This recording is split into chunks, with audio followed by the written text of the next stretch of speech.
Universe, let's talk about this. Welcome to Sebat Dulu. Iya, selamat datang kembali di channel YouTube Sebat Dulu. Jadi Sebat Dulu kita dirikan sebagai narasi objektif dalam memandang sesuatu di Indonesia melalui perspektif orang awam. Penasaran kan? Penasaran dong. Tapi sebelum itu, mari sama-sama kita nyalakan nikotin yang dari tadi meronta-ronta ingin dibakar. Kita sebat dulu.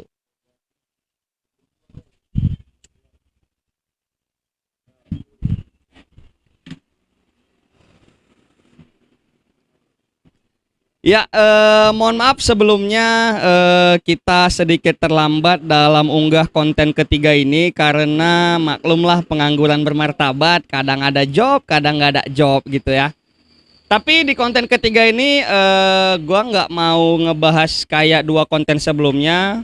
Di konten ketiga ini gua mau ngebacain surat terbuka untuk Pak Juliari Peter Batubara, mantan Menteri Sosial Republik Indonesia yang saat ini tersandung kasus korupsi dana bansos. Baik, semoga kita sepemahaman dengan surat yang gue tulis untuk Pak Mensos, dan semoga membuka menteri-menteri yang lain untuk berhati-hati dalam mengemban amanah rakyat.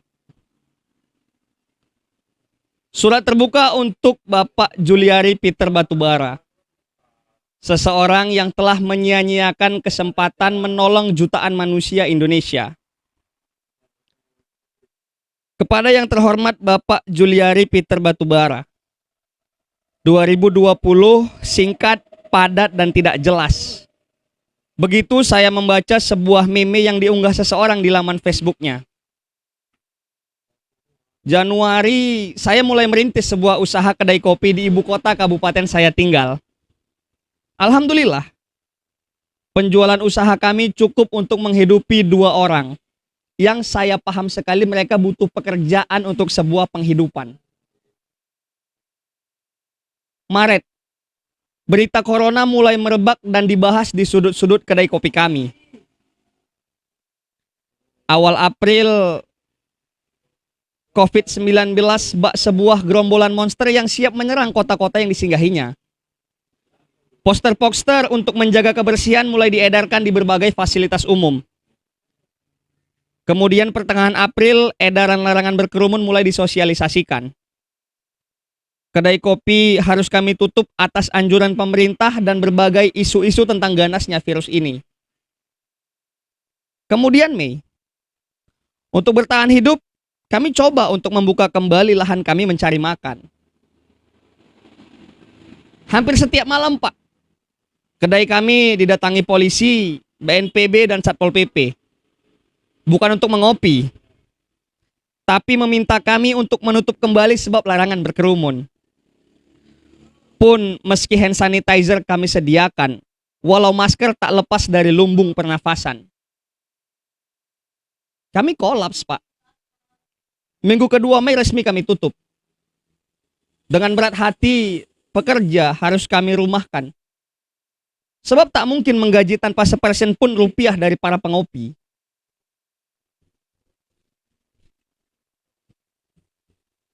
Media sosial, televisi, portal berita tak henti-hentinya membahas virus ini.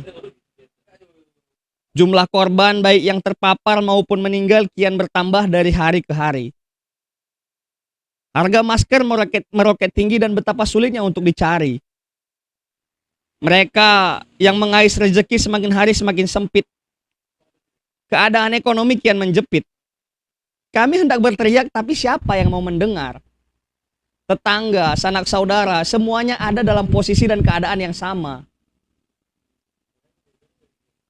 Usai pembatasan sosial berskala besar atau PSBB, istilah new normal mulai dijargonkan.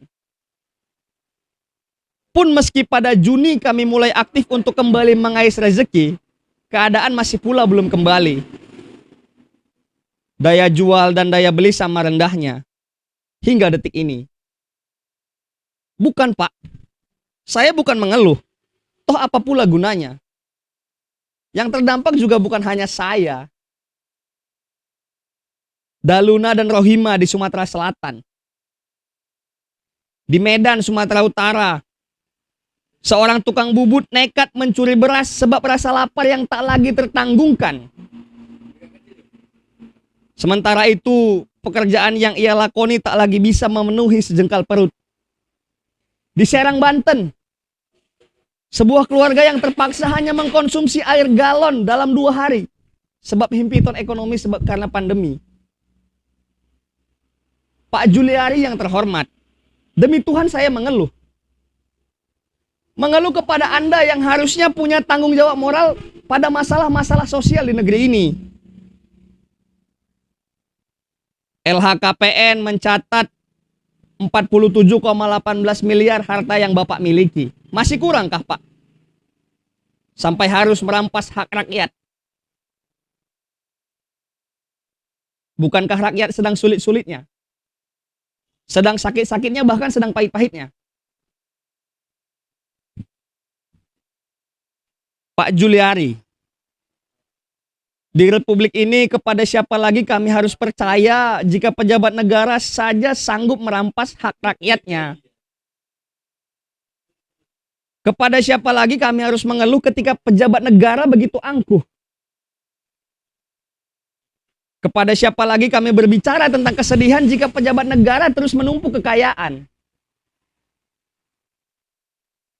Tertawa saya mendengar almarhum Gus Dur, mantan presiden, ketika berbicara tentang Departemen Sosial. Tikus telah menguasai lumbung, ujarnya. Ah, Pak Juliari, saya kira itu hanya guyonan.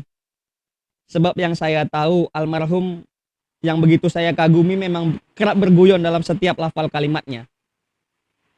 Tapi ternyata beliau serius.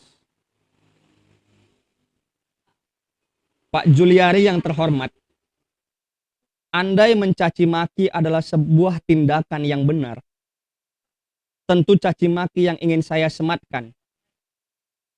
Sebab maling ayam di kampung saya diteriaki berbagai jenis binatang haram hanya demi 50.000 jika ayam yang ia curi laku terjual.